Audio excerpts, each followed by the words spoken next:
নমস্কার, কেমন আছেন আপনারা সবাই? আশা করছি ভালো আছেন। আজ চলে এলাম একটা রেসিপি নিয়ে। আজ বানাবো দেশি মুরগির স্কিন সমেত আর কি দেশি মুরগি রান্না হবে, ঝোল করবো। তার জন্য এখানে মুরগির মাংস নিয়ে নিয়েছি আর দিয়েছি লবণ, হলুদ, জিরে গুঁড়ো, লঙ্কা গুঁড়ো, আর এখানে দিয়েছি আদা, রসুন, কাঁচা লঙ্কা বাটা, আর দিচ্ছি পরিমাণ মতো সর্ষের তেল দিয়ে এটাকে মেখে রাখবো।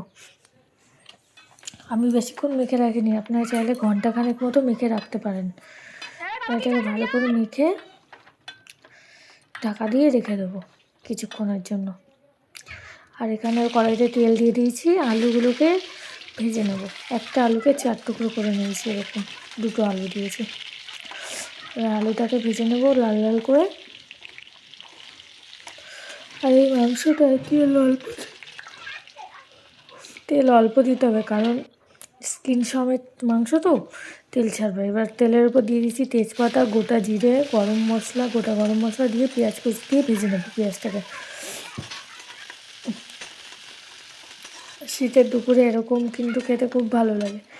এবার ভাজা হয়ে এসছে, এবার মাংসটাকে ঢেলে দেবো ম্যারিনেশন করার জন্য মাংসটা। এটাকে ভালো করে কষবো,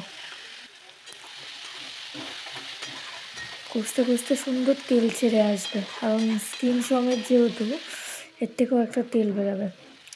খানিকটা কষিয়ে নিয়েছি, এবার দিয়ে দেবো টমেটোর টুকরো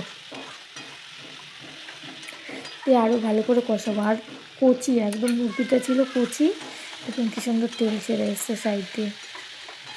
আর কষাতেও বেশি টাইম লাগেনি। অনেক মাংস আছে দেশি মুরগি ও প্রেসারে না দিলে খাওয়া যায় না। এবার দিয়ে দেবো একটু জল, এই জলটা দিয়ে ভালো করে কষিয়ে নেবো। আর দিচ্ছি পরিমাণ মতো আলু।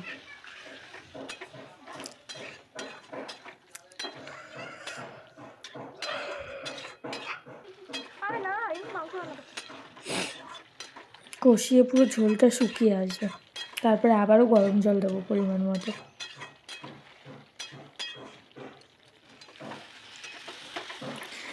কষিয়ে তেল ছেড়ে এসছে, জলও শুকিয়ে এসছে।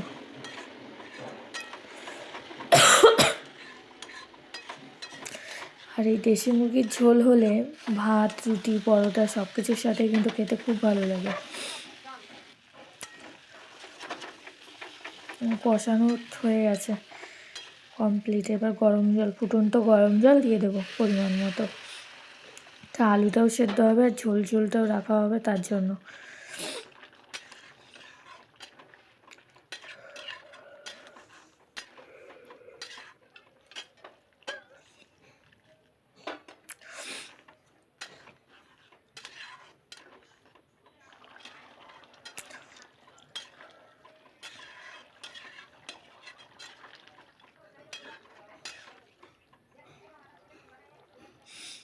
হয়ে এসছে, আলু সেদ্ধ হয়ে গেছে। এবার দিয়ে দিলাম গরম মশলার গুঁড়ো আর ভাজা জিরের গুঁড়ো, একসাথে মেশানো ছিল। এটাকে দিয়ে এবার নামিয়ে নেব।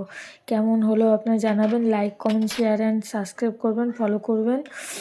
আর আবার দেখা হবে একটা নতুন ভিডিওর সাথে। ততক্ষণ টাটা, বাই বাই।